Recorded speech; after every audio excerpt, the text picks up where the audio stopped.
Hello guys, we are live for Carnivore Team GB segment number 11, nearly 3 months in. We're still producing very helpful content for all of your UK or Team GB Carnivore questions. If you do have any questions for us tonight, guys, please leave them with a Q at the beginning of them so I can easily spot them. Failing that, someone else will also be able to find them if I can't see them. So it's great to be here again tonight, and I just thought I'd ask Phil and Ben perhaps just to recap a little bit over what happened over the weekend with their big event. Cool. Do you want to go you first, Ben? You go first. No, you go first. No, you go first. I insist. Yeah, it was wonderful. It went really, really smoothly, actually. It was great. The only exception trying to get Natasha Campbell-McBride on Zoom, where we had some tech difficulties because it was on a Windows PC that needed, obviously, turning off and on again before it would work. But other than that, just, good talks, some laughs. But most of all, just wonderful people turning up. So I think we had 3 or 4 come via these shows, which is wonderful to see. And we came back so excited. We're going to start planning another one maybe as early as April. Sorry, no, Easter, which is the end of March this year. It's only about 10 minutes away. But yeah, great. What were your highlights, Phil? I just or pretty much almost filling that room at such short notice, and just great to meet so many people that you've kind of seen on social media or whatever, and coming up and introducing themselves, and it was a load of fun. I mean, everybody was great. Yeah, Natasha was a proper star. It was she was really funny. Some of the stuff she came out with at the end. And of course, vegans, yes, the first thing that goes is the sense of humor, she said. That was brilliant. And then Sarah Pugh just messaged me and said she's still chuckling about Natasha talking about vegans going into a trance and eating whole chickens. the ancestral desires just take over. And they don't even know they've done it, and it's marvelous. Yeah, there was some great things, and Doc Malik was great value for money, wasn't he? He was wonderful. He's such a character. But yeah, just a great venue. Everything worked out. We had a bacon Nazi at breakfast who wouldn't give us enough to eat. But apart from that, the food was great. The meal before we went, before on the Friday night, the pre-event meal was fantastic, absolutely brilliant. Herbert's here. Yeah, we'll come to your question, Herbert. Yeah, it's okay, cool. But yeah, it was a wonderful event, and so hopefully these guys will be able to come along to the next one at Easter, and hopefully a load of you will as well. Don't miss it because it's funny, and the venue is really great. It's in a beautiful place, and it's great. And we'll all be able to stay in the same place pretty much then, because it's weird, isn't it? Because Cliff College, where we held it, they put their Easter or whatever, their Easter accommodation and things on their website for 2025 and 2026. But for some reason, they didn't put 2024 on. So we took that as an omen, and we'll be able to book out the whole place. It was incredible, really, incredible bit of luck. So yeah, come along to the next one. Follow us on all our channels. I'm sure we'll announce it. And yeah, just got a message from Sarah Pugh minutes ago to say that she's coming back again. And yeah, it's going to be brilliant. Richard's speaking. Going to have to talk to these other 2 guys. So I tell you what, we'll definitely do is a big Q&A panel. Get everybody together for a long time on the second afternoon. Going to do a 2-day one, and you can meet everybody. Be brilliant. Yeah, that sounds like a good lot of fun, to be honest. Kind of like the similar experience we had in Sheffield, but a bit more personal. Like everyone in it will be from around here. Chances I'm probably one of us 5 that is in the south of England at least. So the true sort of south, you might call it. So yeah, it'd be nice to meet other people. But yeah, what I'm looking forward to is the next one. There's no actual there's actual food. There won't be a bucket full of quinoa like in Sheffield. So people no lettuce. Can actually eat as well. Yeah, that sounds pretty good. It was pig swill. That's what it was. It was. They definitely fell down on that part, didn't they?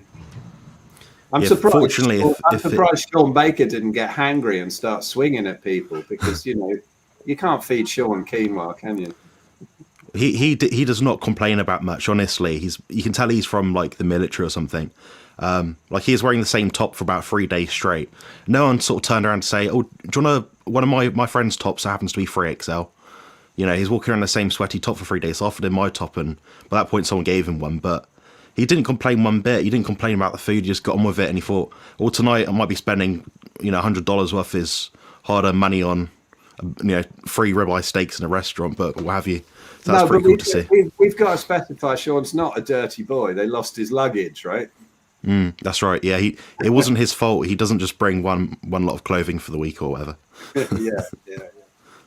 Yeah. That'll be a good time if it is around sort of March time. I won't be absolutely shredded then, so I'll be able to attend and feel relatively good and normal.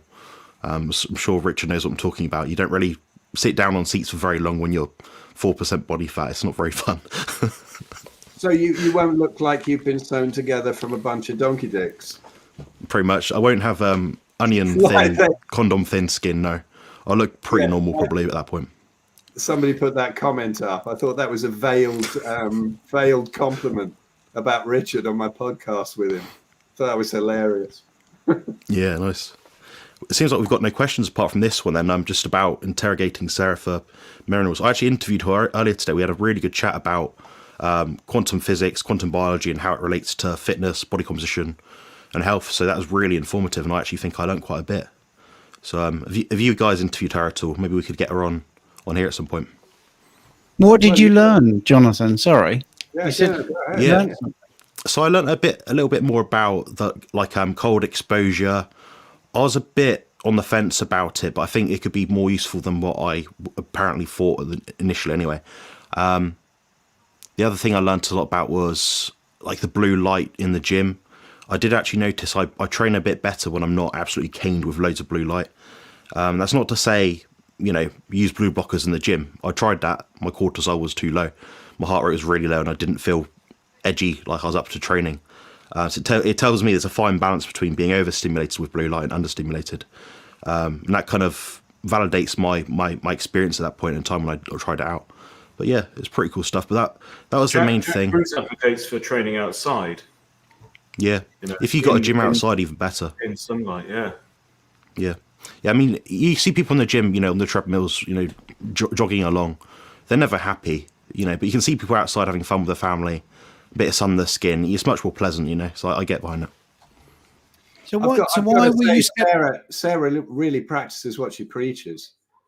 She turned up in one of those Bond Charge EMF proof hoodies, looking like Arrow, if anybody remembers that superhero.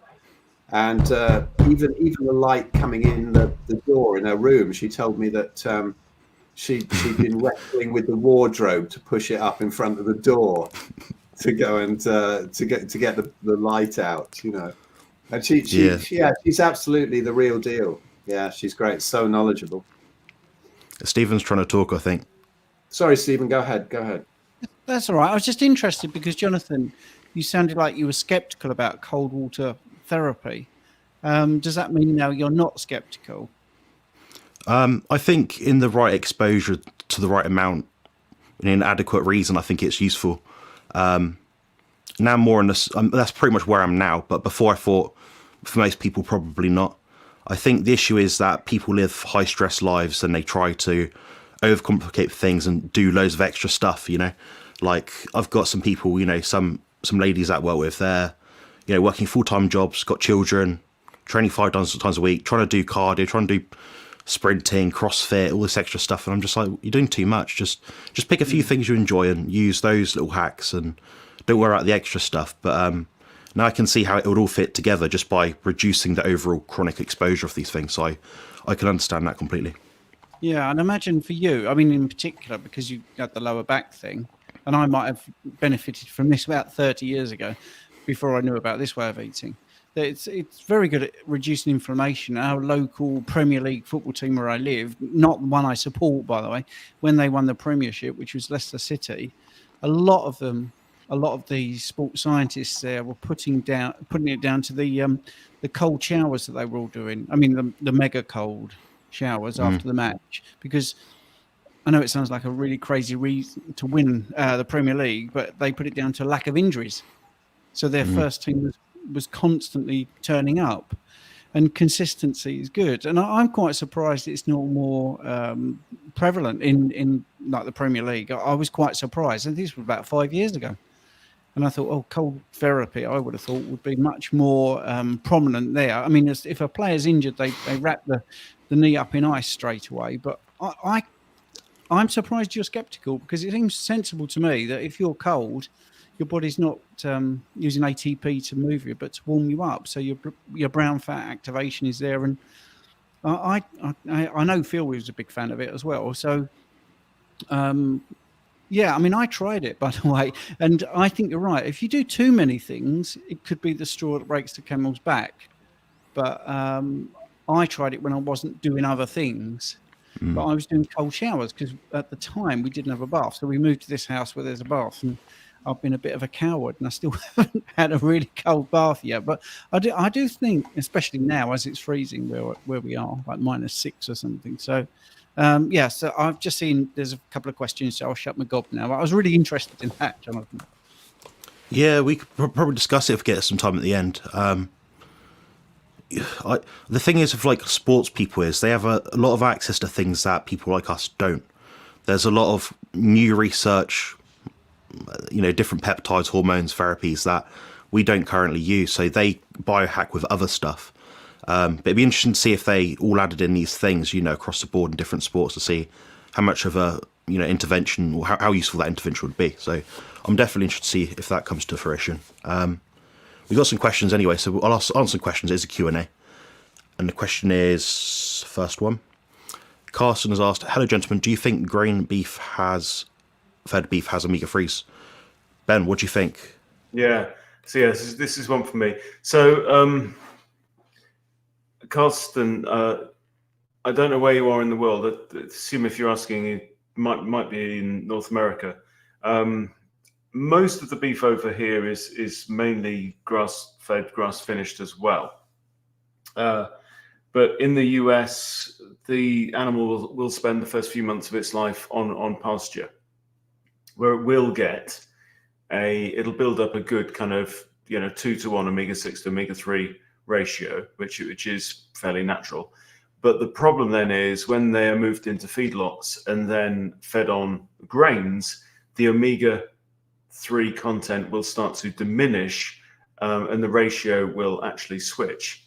So I've got if I can share my screen.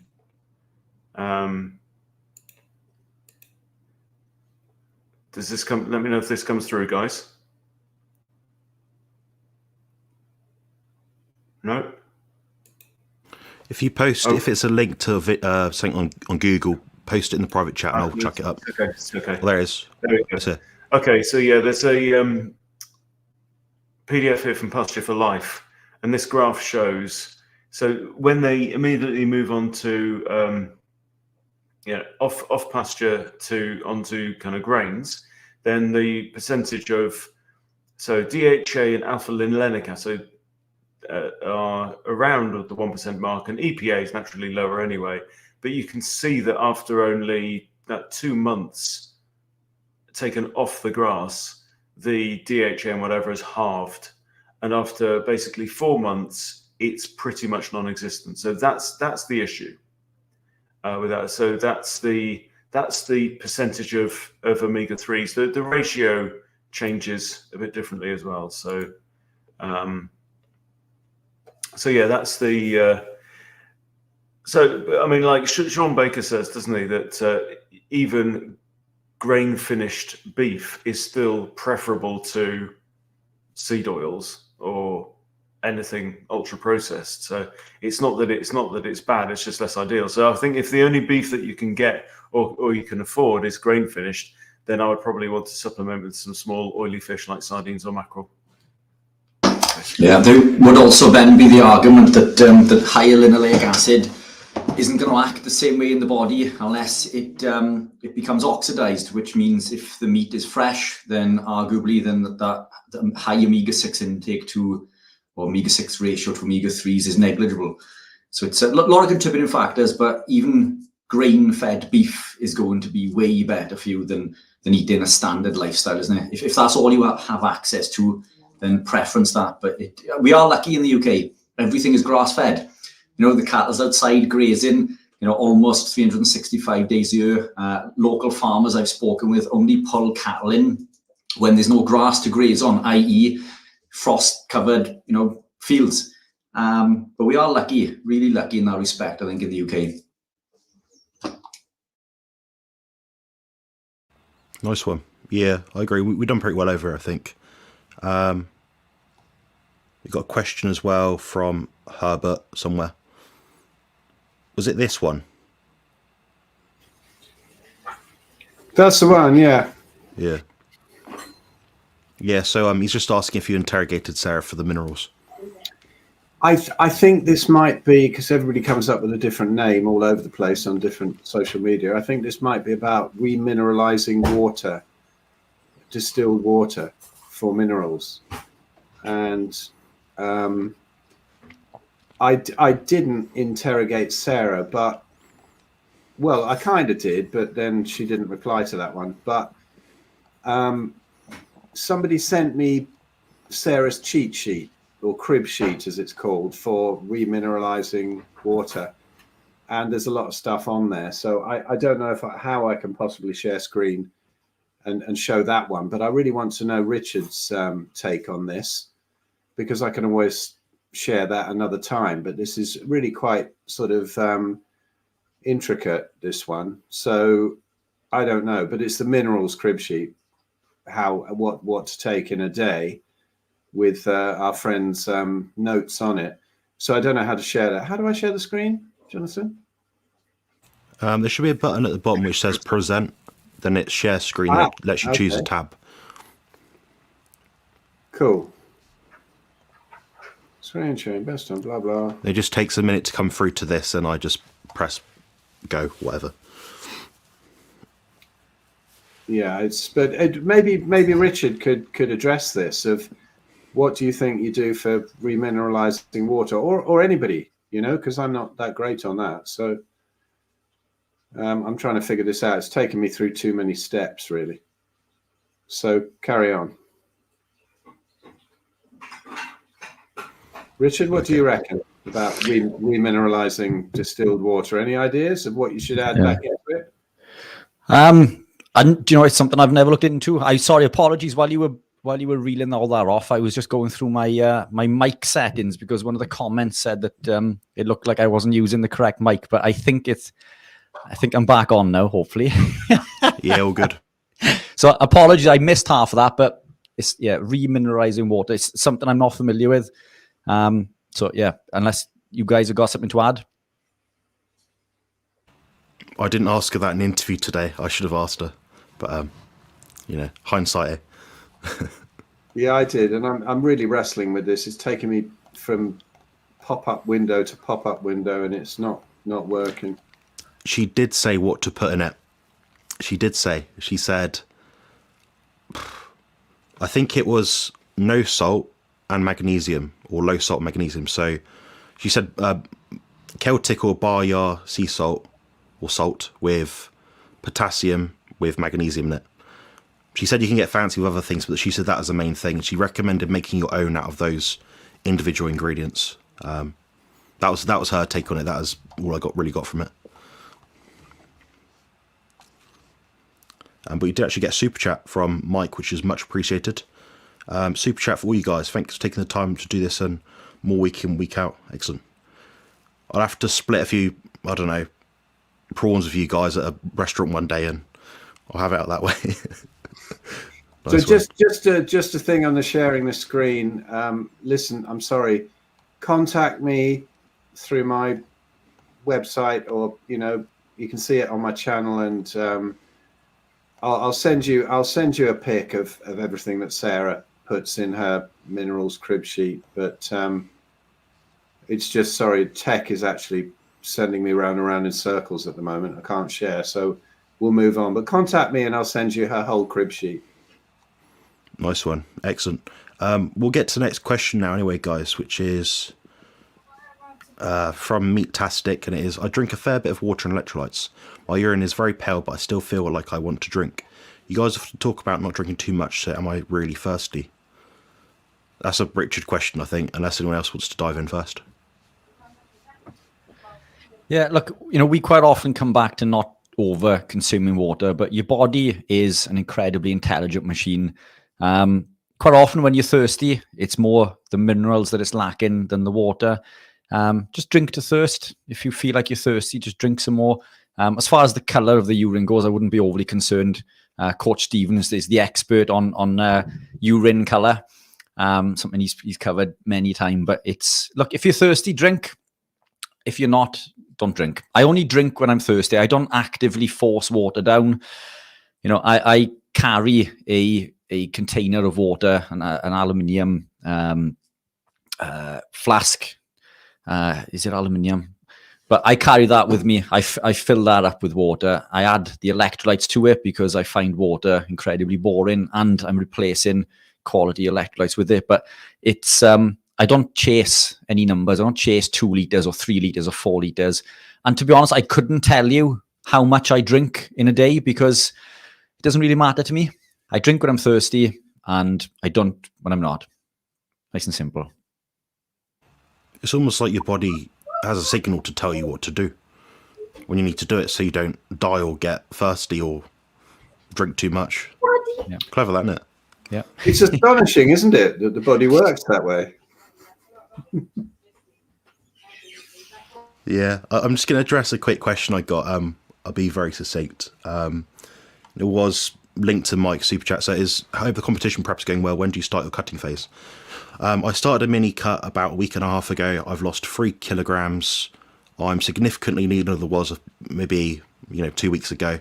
A lot less inflamed. You can probably see it in my face a little bit. You'll see my face go right in within about the next 12 weeks. And yeah, I'm not doing any deliberate cardio. I'm not doing any extra special training. The same training. I'm just mostly using diet as a lever at the moment.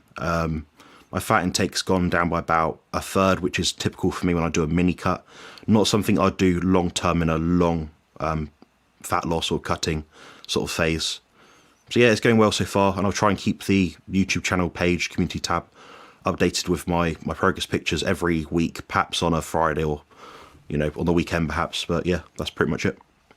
Our next question is just Vitalai just asking quickly about the raw electrolytes, meaning I think unflavored maybe, I'm not sure. Yeah, spot on. So I'm looking to get those in production at the end of the first quarter. These products are incredibly expensive to produce. And within our community, it seems like something that would do very well. Again, all natural ingredients, quality electrolytes. There's no flavors.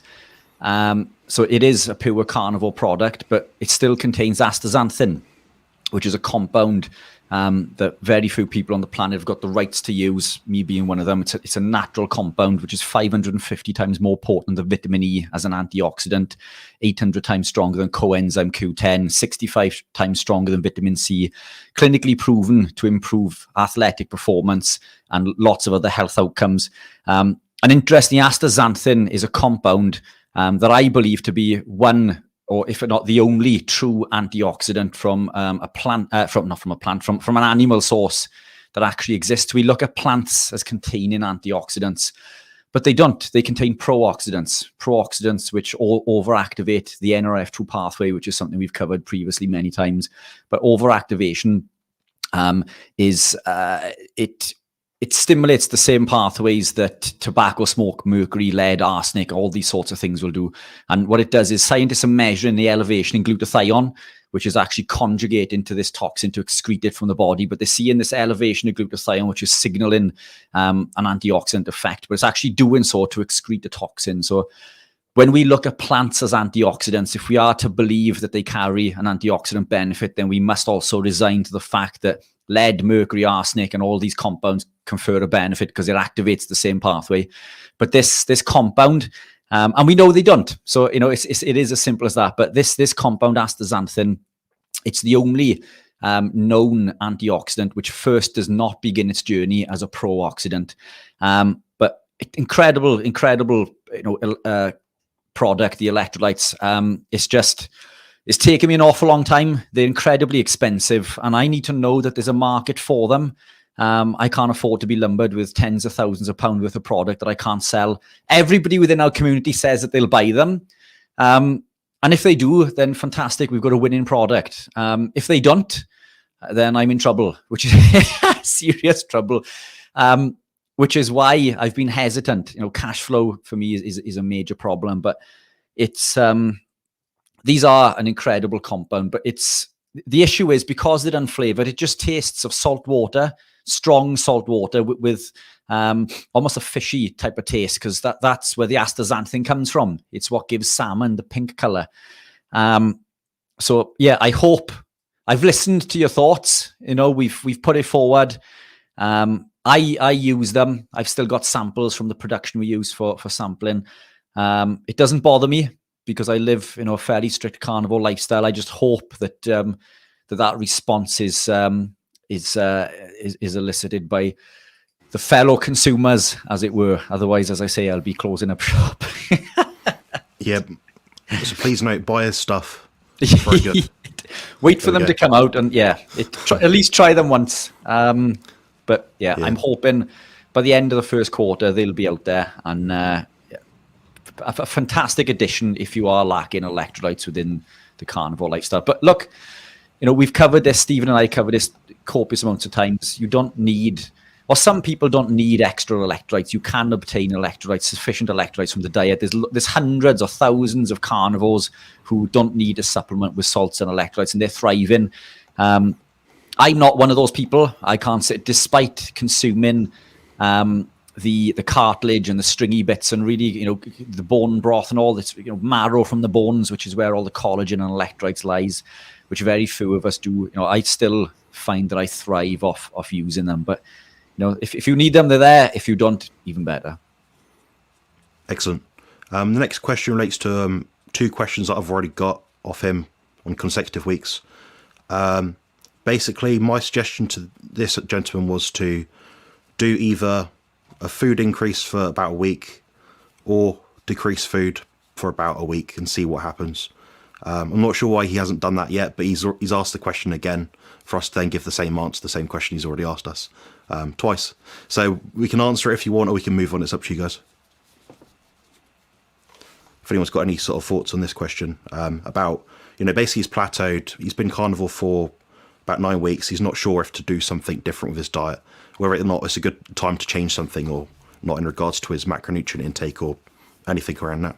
Yeah, look, you know, just to reiterate a couple of the points you've just made, you know, you could try upping the protein, reducing the fat, and vice versa. Sometimes I find that an increase in fat initially adds a couple of K of weight as we fill the intracellular myelipids, but beyond that, you're stimulating your body to upregulate all of these pathways, and then weight loss pursues. The fat is the biggest lever, and I find alternating days, i.e. having high protein, low fat for 2 days, and then having the fat refeed on day 3, that seems to work really well with me when cutting. And I do go further than the 2 days when cutting. But it's really important to put that fat in for the production of all the hormones and everything else that we need within the body. This is why we feel, we feel at the rubbish. What a better term, isn't it?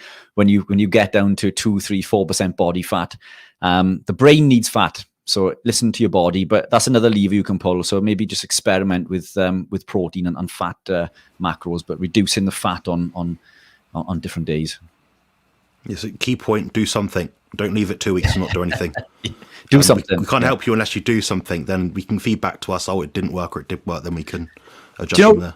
Really, this is going to sound well out there from the left field in regards to what we do, but I've had clients who have even put a few carb back in, i.e. from white rice, which is lectin free.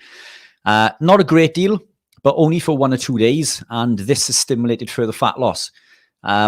if you don't want to put carb in, that's fine. I'm not a lover of carb, but if you are going to experiment with carb loading and carb refeeds, etc., or just stimulating, the digestive system and all these other things, then white rice is my preference, as it's lectin free. You're not getting this lectin, the carbohydrate binding lectin effect of to the insulin receptor. It's going to cause way less issues, and it's far cleaner than most carbohydrate sources on the planet. At least I believe it to be. Richard, is that the same principle as carb cycling? So, well, funny enough, I spoke with Alan Reeves today. He'd be a fantastic guy to get on. He's recently won a big comp over in Sweden. 3 times he's competed, 3 times he's become champion. An incredible physique. He's 51, or soon to be 51, and he's in the best shape you've ever seen, ripped and shredded. He carb cycles weekly using white rice particularly. He's still partial to a little bit of honey. But he does it for a number of reasons. He believes that it keeps his insulin sensitivity high. I'm not a big believer in that. I believe that we're still insulin sensitive whether we're consuming the rice or not, but he finds that it helps train in the gym, helps with recovery. It doesn't work for me. And we had this conversation today. Whenever I put carb in, it does nothing for me as far as athletic performance goes. In fact, it does quite the opposite. If I put carb in and jump on the bike, I can't breathe. I feel like I've got a hand over my mouth. I ache. But white rice is the cleanest version, at least I believe, to put in regards to aesthetic purposes. If you're looking to fill glyco stores, it's going to make you a lot bigger. I would gain 17 pounds in a week between doing a fat refeed and a glyco refeed. So I do a fat refeed first over 2 days. So keep my protein the same, incredibly high fats from like saturated fat sources, avoiding omega-3s and MCTs because they don't store as well in the body. And then drop in my fat, go into lean protein and consuming high quantities of white rice. You're talking anywhere up to 900 grams per day for 3 days. I would maintain a ketogenic state for 2 days. In fact, only on the 3rd day would I come out. That's how adapted I am. Day after comp, I'd be back in again. I wasn't doing it for health purposes. I wasn't doing it for any other reason other than to add a lot of mass to my body. Because when you're incredibly lean, ripped and shredded, 17 pound on your frame, you look vacuum packed, veins bulging everywhere, your skin's transparent, and it just magically transforms your physique. So I would use it as a tool. It works for Alan as a tool for training and performance. Other athletes, Zach Bitter implements carbs with his athlete, yet they're predominantly ketogenic or carnivore. It doesn't work for me, but that's what he does is the carb cycling. So maybe once or twice a week, he will put 100 to 200 grams of carbs in here and there. But it's one of those levers that doesn't work for me. So again, it's something else to try. But I did notice that when I was cutting for comp, if I put carb in while I was cutting, for the first day, it would elicit a weight loss.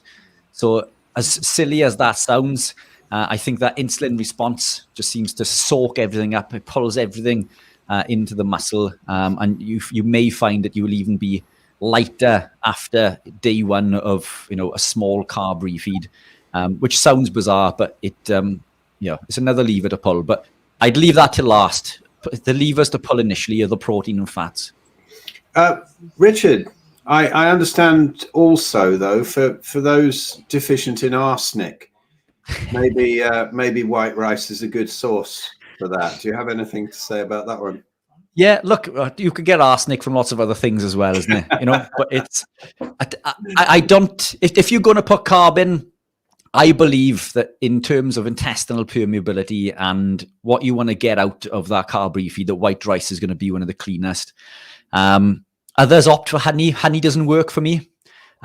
Most things from fruit and honey sources, the first thing they fill is the liver glyco, and that's generally not what we're trying to do. So if you're trying to fill muscle glyco, then it might even be pertinent to eat some fruit first to fill muscle glyco, so then the remaining carb that you consume fills muscle glyco over liver. But I used to get a response in my mouth. My tongue would go numb, even from the cleaner sort of honey sources. So honey doesn't work for me. Fruit generally doesn't work for me. The only thing that I don't get a negative reaction from is the white rice. But and I suffer with severe intestinal permeability. You know, if I eat the wrong compound, I explode in spots. You know, and coming back to a point we made recently, I ate something that I shouldn't, milk or drunk even, and I exploded in spots. I had a massive spot on my face and a couple on my back. And that's how sensitive I am to compounds, you know, even when it comes down to A2 milks. But white rice, it doesn't seem to cause any issues, but I still preference not to consume it. I don't think that that's the first lever to pull. It's funny, isn't it? Even in my old TM days, Transcendental Meditation, and the sort of guru at the top was called Maharishi. And he used to say, it was back in the day where everybody said, oh, you have to eat brown rice because it's much more healthy. You know, and even he said, brown rice is for horses and hippies. And so, you know, eat the basmati or whatever, eat the white rice. Yeah. Right, we've addressed this question 3 times now, guys. Should we move on? No, I want to talk about rice all evening. I don't like rice. It makes me fat.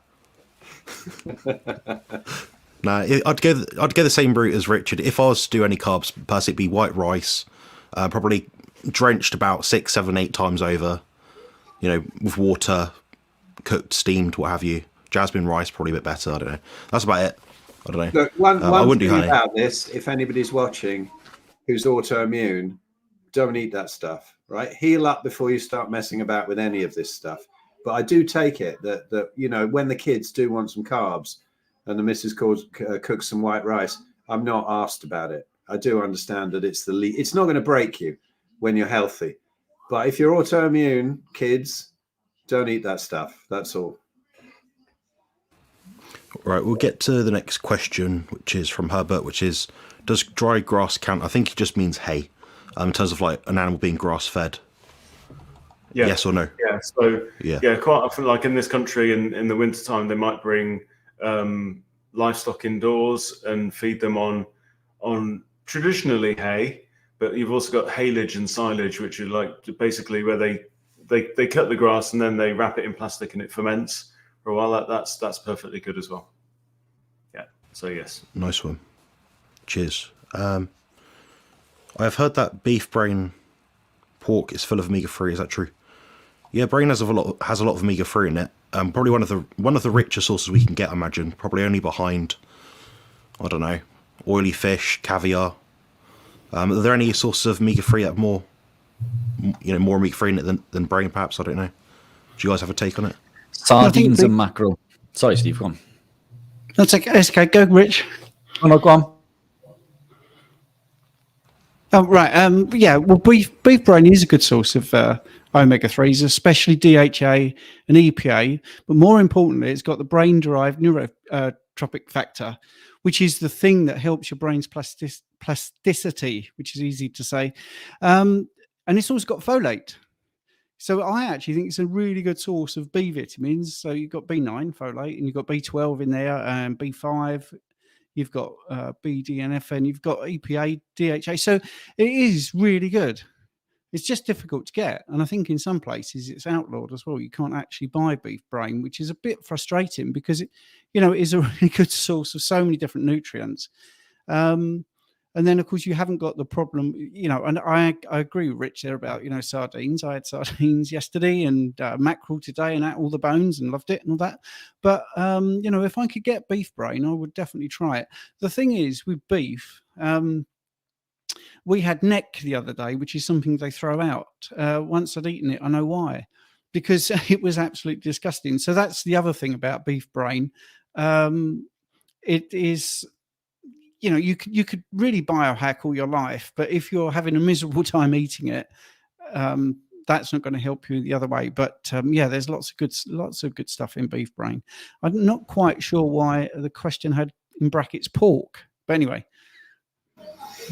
If you to get beef brain, because they've sort of misrepresented exactly what all these ailments were in animals and caused them themselves, and let's not get down that tinfoil rabbit hole. But if you go to sort of Indian butchers, like Indian shops that do the meat and or whatever in England, we've managed to get loads of them. To be honest, you can sort of get them like, you know, wrapped in brown paper and under the counter and whatever. But you can get them, and we've actually got a whole load of brains in the freezer at the moment.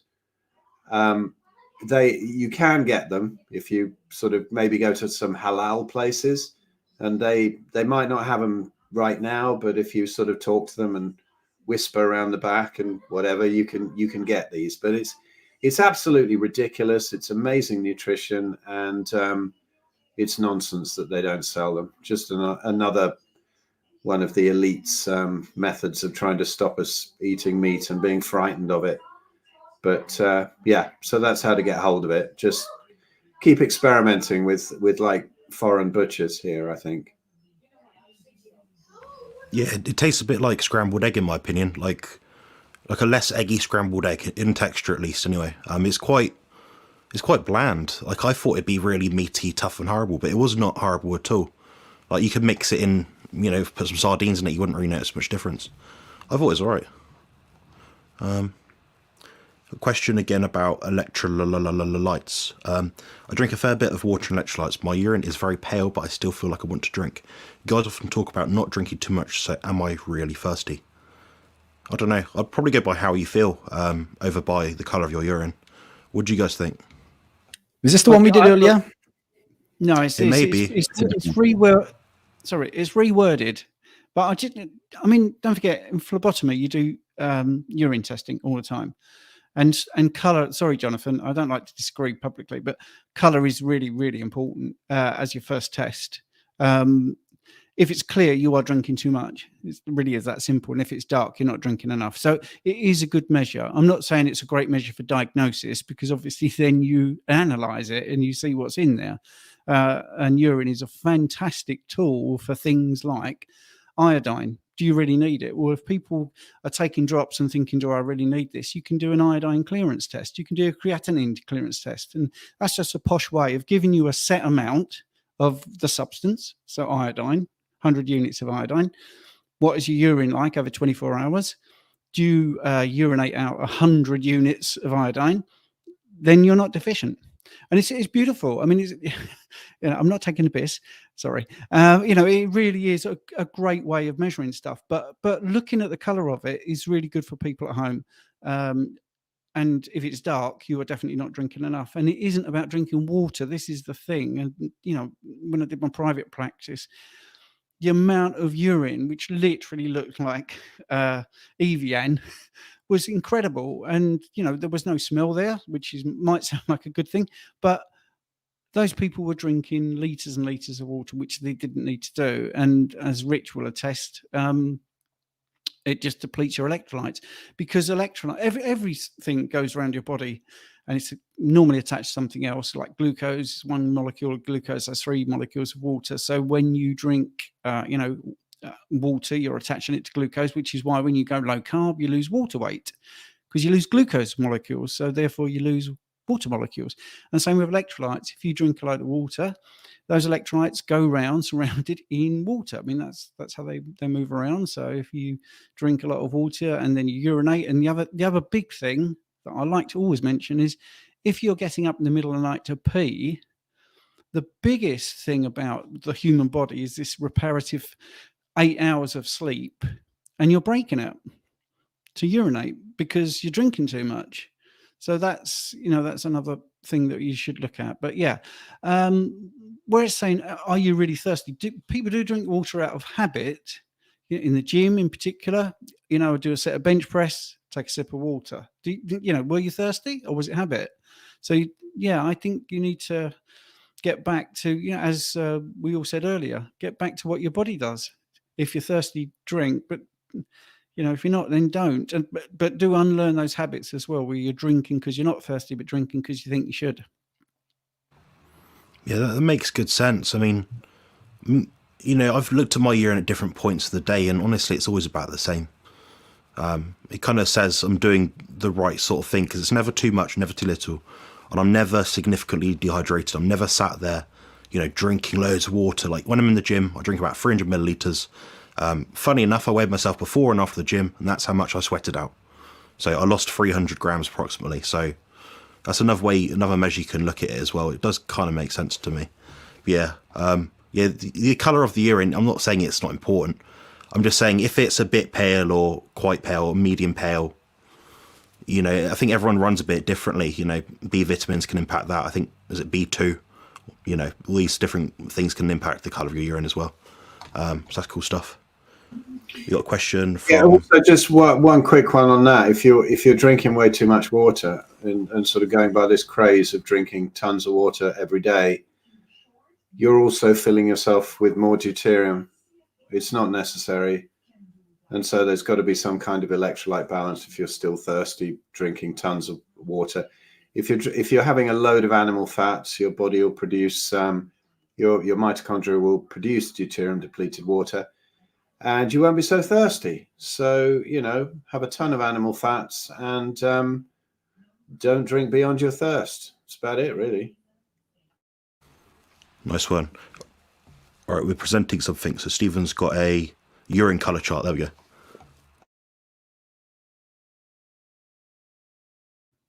If you want to take a screenshot of that, that's a pretty good representation.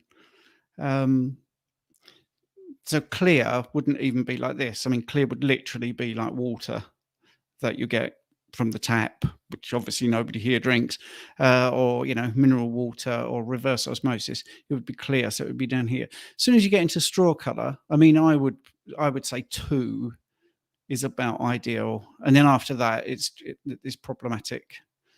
Obviously, if it looked like 8, then you really need to go and have some other tests. But that's a really good guide, I think. Yeah, it makes good sense to me. I probably run somewhere between about 3 and 4 of that one most of the time. It's probably about right. I don't know. Is that healthy, Stephen, or am I gonna collapse? I'd definitely talk to you if you were 3 or 4, and ask you to come back a week later and try to drink slightly more. But I would say about electrolytes, I would definitely say, like, if you're not taking any electrolytes, maybe a 1/4 teaspoon of salt every day, which is not knocking Richard's electrolytes. I'm just saying a really basic start with just a bit of salt in some salty water and see what happens. And I think you'd come back. I mean, about 90% of the people would come back and say, I actually feel hydrated. I didn't know what that meant. I don't feel so dry. And even today, I coached somebody and they were talking about their dry skin, everything basically. And I said, are you drinking the appropriate amount? Oh, I drink gallons. And I said, right, well, that's why you're dehydrated. Well, I'm not sleeping because I pee twice in the night and all this. It's like, it is really common and it is drummed into us to keep drinking and drinking water. Strangely enough, I think Sean Baker today was doing a sort of humorous bit to camera because somebody said, well, your diet must be really bad. You have to supplement with water and salt. I mean, this was a serious vegan comment, and he was saying how ridiculous that is. But actually, in the 1950s, when they did some military studies, because they wanted to make sure that the Americans, of course, got the money for this, they wanted to send their troops out into battle over 24 hours. How much water would they need to carry? And this is where the 8 glasses of water has come from, of 2.5 liters. They actually said it was about 2.5 liters. But in that same report, it said, but you don't need to take water with you because it's in the food. So, for instance, a ribeye is 70% water. And it was interesting today that Sean was saying, actually, you probably wouldn't need to drink anything because my steaks are full of water. And that goes to Phil's thing as well. You get that metabolic water. That's going to be better for you. I'm not saying, guys, don't drink at all. I'm not saying that. But I'm just saying there are different ways to hydrate.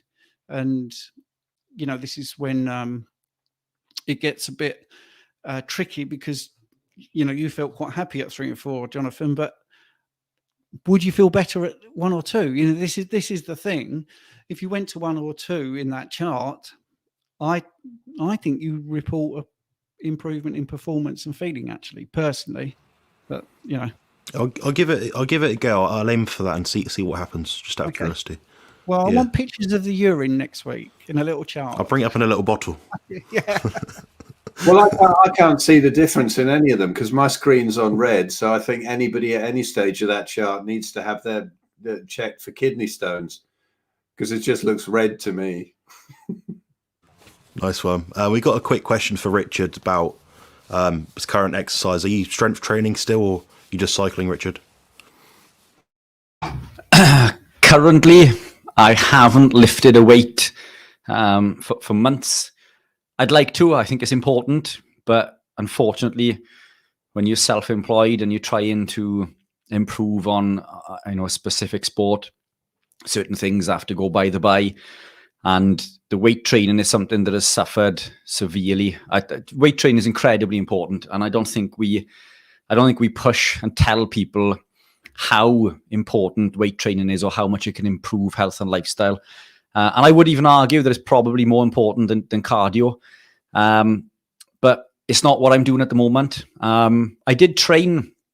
The last time I trained, something I spoke to Alan Reeves about earlier, as it happens, there's I trained for first time in a long time in a vest, and I looked like a little boy, coming from this. And within 20 minutes or so, I beefed back out, nowhere near the size I was. I hadn't magically grown muscle, but I think a lot of the mass that we have is volume in muscle. And I dare say that if I began training properly on weights again, that I could get back to the shape I was in incredibly quickly. I've got an in-body composition machine, and I've been testing on that as I've been running and cycling, and my dry protein has barely moved. Now, it has come down a little, but it has not come down anywhere near as much as I was expecting, which means basically the dry protein is your muscle without any vitamins or minerals or water, which means I haven't lost an awful lot. I've still got a chest, and it's still hard. I've still got the delts. I've still got the lats. So somebody said to me recently, actually, you've gone from He-Man to Action Man. So, I feel like a little boy, but I mean, I love that look. It's just absolutely counterintuitive to running and cycling. The last thing you want is big wings when you're on a bike and an extra weight on top. My legs have got a little bit bigger since I've been cycling. I've trained legs extensively on weight training for a long time, and I'm surprised how much my legs have grown since I've been doing power on the bike. So maybe that was the missing part for me, but I need to get back to weight training. But currently, I'm not doing any. I'm hoping that as things settle now in the new year, I can get back to doing so, because I do miss it. I do miss training with the weights. And I think it is important, but currently zero training on weights. Nice one. Yeah, that's cool. We could probably all answer this question a little bit. I wonder if any of you have had neuropathic pain decreased by carnivore or low carb. No, funnily enough, no. And I'll be someone that would know if it did. I did try it, to a good degree, when I had my spine injury. Now, what I will say is, though, I do have more inflammation when I do go off plan, and especially if that's a significant meal that's off plan. If I'm otherwise a bit here and there, a bit iffy sometimes, it's not the worst thing. I don't get that bad inflammation from it. But neuropathic pain for me, no. What about you guys? Have you had any experience with this at all? Not neuropathic. I mean, I've had a lower back injury for 30 years from playing rugby when I was 16 at school, and my bottom vertebra is like half an inch too far forwards, and that was undiagnosed for 30 years. But actually going even high fat, low carb, I'd say 80% of the pain went away in months, and now I don't really notice it at all. Yeah, I can attest to that as well. I used to suffer with severe back pain, lower back pain. It went significantly being ketogenic. It's almost non-existent being carnivore. I wonder how much of that was attributed to being heavier up top. But ketones block NLRP3 inflammasome, so it's going to reduce inflammation, which is going to contribute to any neuro pain. But if you are suffering, you need to remove neurotoxins. Things like even coffee is a known neurotoxin. That's probably a swear word to a lot of us who live the ketogenic carnivore lifestyle, because it almost seems a staple. I still drink coffee. I've been 3 days without it recently. I am missing it, but it confers a benefit to me. But I am conscious that when I put it in, you said it again. You were on the You live said when you. I'll explain that now as we go along, but a bit of a running joke.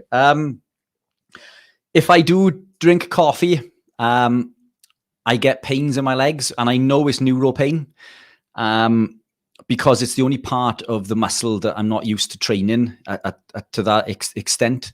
If I don't put the coffee in, it's a lot better, but so that's something I'm working through. But then the caffeine is a known ergogenic aid, and it allows you to perform better. So it's weighing up what works best for you. But if you are a sufferer, I mean, coffee is one of the things that we want to take out. But that confers a benefit was something that came up in the live with Steve and I on Sunday. Somebody said that Rich says it confers a benefit an awful lot. So the new drinking game, every time he says it, we have to take a shot. So Take a shot of your ketones or something. Yeah, shot of electrolytes, shot of water, pig's blood. I guess you could always try taking like Pro Plus rather than drinking coffee if you just want the caffeine. Yeah, and that's the other thing. When we look at coffee, we look at it as being the caffeine that's the problem. The caffeine can affect the glutamate to GABA ratio, which can lead to anxiety and depression and all these other things. So keeping quantities low is usually achievable with most people, because you can use it for the gym or for athletic performance and then not take it towards the end of the day. But as far as coffee goes, it's also acrylamide, which is, and we have the mycotoxins, but I mean, there's decaf for that. But even in decaf coffee, they still contain acrylamide, which is a known carcinogen. Years ago in the States, it was banned in some of the big outlets, or not banned. Sorry, they had to put labels on there to say that this coffee contains, a known carcinogen. They won their battle in court because local diners, I think, didn't have to put it on. So the coffee shops are losing out on business because they had to put this label on there. But it's scary, in the same way that we have to with cigarette packets. So, I mean, it is scary that this compound that we think is harmless and we think is just a problem with caffeine, it goes well beyond that. But acrylamide is a compound that is created during like the roasting process, and you can create acrylamide on your meat if you burn it. Like barbecues, for example, can increase acrylamide. So that's why I pan fry my meats, but I pan fry it at a low temperature with a lid on. So it's cooking in its own heat and its own juices, and it's not going too dry and not burning. But there's all of these moving parts, and I think if you were to take on board everything that we say, you would just be living a super strict carnivore lion-based lifestyle, just eating grass-fed beef and lamb, not drinking coffee. Very few people on the planet can sustain that. So a lot of moving parts, and I think you have to implement the ones that work best for you. And coffee or caffeine, as you rightly say, it confers a benefit. It's a known ergogenic aid. And I do use it for competition, and if I really need a kick for a training session. But it's about using these things as tools, isn't it? But understanding that maybe the overconsumption is going to cause downstream deleterious effects. But it's knowledge is power, and I think that's what we're trying to do, isn't it? Throw all of this knowledge out there. And get people to make their own educated decisions. Interesting. Yeah, Phil, do you have a take on that question? We're pretty close to the end of it now. We can probably do a few more questions if you guys on the panel are still up for it. Otherwise, we can wrap it up there. It's up to you. Yeah, no, I think Richard's covered everything on that one. I don't have anything else to say on that. But, okay. Yeah, I've probably got to leg it quite soon. Fair. All right. Well, you, Ben, and you, Richard, are you good for a few more minutes, or are you done as well? I'm just clinging on, to be honest, mate. So I could, I'll stay on as long as everyone else is, but I don't mind if we wrap. Okay. Yeah, me too. All right. We'll do a couple more. Quick ones, I think, maybe. once a week man has started weight training, but due to work commitments, he can only train once or sometimes twice a week. Is it still worth doing? Yeah, I think so. I recommend particularly between 1 and 4 sessions per week for anyone. Some people do even less than that. I think if you can get in half an hour of resistance training a week, that's probably more than enough to get probably 80% of the results you can ever get, just assuming you do the main compound sort of movements, whether that be with a barbell, machine, some sort of apparatus. You don't necessarily need to use gym equipment either. It's worth doing. Something is better than nothing. I will say there's a hard limit for me and most people that I work with, that 4 sessions per week is as much as I'd recommend anyone to do. Just based on my experience and when I kind of assess people how hard they train, that's kind of about the limit most people can do. But do you guys have a take on that at all? Yeah, I think that it's like what's his name, Doug McGuff's book, Body by Science, and this is how I always trained back in the day. And I find that if you really, really trash a muscle, and have the bottle to go right into failure, literally 10 minutes a week can do it. I mean, this is very different if you're training for a competition and whatever, and you're already pretty muscular and shaping certain parts of the body. But, real heavy compound lifts, you can get them done in no time. It always kind of amuses me when people think that they need to train 6 hours a day every day. And if you're not really experienced and taking a load of gear, that's really not going to work anyway. I remember Stuart McRobert, who is the editor of Hard Gainer magazine. And I was chatting to him. I used to write for that magazine back in the 90s. And I was chatting to him and I was saying, it's really annoying because, I've got a load of steroid boys in my gym and they train all day, every day. And he said, look, I'm totally against all the gear, but see if you can get them onto an abbreviated routine and see what happens, plus the steroids. And it was like Dorian Yates used to do. He'd go down the gym and he'd sort of load up a bar with 600 pounds and do a couple of sets of bent over rows and go home and sleep. And he won a load of Olympias and everybody else was overtraining. So steroids, they just allow you to overtrain. And so if you look in the magazines, you get all these sort of steroid. I haven't looked at the magazines for a long time, but I remember the old Joe Weider magazines, Muscle and Fitness and Flex and stuff like that. And you get these ridiculous routines that would go on all day. And it's a whole load more effective if you're, starting out or sort of fairly experienced or whatever, just to do the real compound lifts, or, you can do it at home, like Jonathan says, and just take those muscles to failure and just do it once or twice a week and see what happens. It's simple for me. It's like when we say, eat when you're hungry and stop when you're full, drink when you're thirsty and stop when you're not thirsty. For me, it's like really go for the training, and then at a point where you're not sore anymore and the muscles have finished recovering, hit them again. And that could be 2-3 days. It could be a week. If you're doing a really heavy sort of 20 rep squat routine, you might be out for 10 days, and that's okay. Rest and eat, and, muscles don't grow in the gym. They grow when you rest. So hit them hard, rest, and don't worry about not being able to train more than twice a week. You're fine. So failure for the win, then, is what you're saying. Yeah, I think Anthony Chafee gets in the gym about once every 2 weeks, and he's not wasting away yet. Yeah, I think after a period of time, you just hold on to muscle. Like Richard here doesn't have too much time to train. He's not going to wither away. Like he's probably at what his body's meant to be at, like right now, outside of like aging and deteriorating illness sort of thing. So it makes sense. It does. The body does hold him.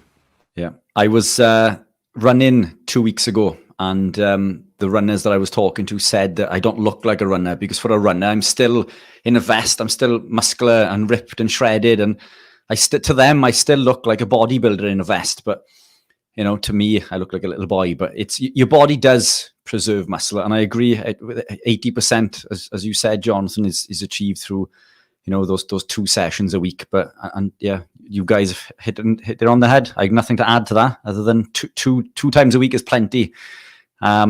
And if you can do 4, even better. But 2 is considerably better than none. Nice one. Well, I appreciate everyone's probably quite tired. I know Rich is always running around in the shop, and Phil and Ben have been having a busy weekend. Chatting to people. It's quite draining, socialising and stuff. So I think we'll wrap it up there, guys. If you did leave a question, apologies that we didn't get round to it if we haven't answered it at all. We do go through it chronologically as they appear. Get your questions in at the start if you want to get them answered. That's the trick. Yeah, I'm finding, honestly, by about 15-20 minutes into the start of this, so about 7:15, 7:20 p.m. UK time, that's about as far as we get into the questions. So if you do want to get here early, if you can, get the questions in sooner rather than later. Also, as soon as we pump this out onto our channels, onto our stream platforms to put it out, you can put questions in before the live actually starts. That's a good way to get ahead of the game if you're ever interested and want to get something in but you can't watch it, Yeah, or you get your $100 super chats in. I mean, look at Anthony and Ken when they went on theirs, and they're not even answering anything that's under $100. Come on, guys, we've got the same knowledge. We need $100 super chats. You get 5 of us as well, plus additional guests. Tremendous value proposition. No, I'm only messing. You ask your questions, we'll answer them. Yeah, of course. Excellent. Well, I'm going to wrap that up, guys. So you can follow us on all of our platforms, YouTube channels. All our channels are actually on the screen right now. So me, Carnivore Muscle, Richard is the Keto Pro, Phil Escott is Phil Escott, Ben, affiliated, of course, with Phil Escott at the Big Fat Tribe and Big Fat Challenge, and Coach Stephen Thomas is on his channel. And you saw him on the screen earlier, so that's about it. Anyway, wrap it up there, guys. Cheers and thanks for watching.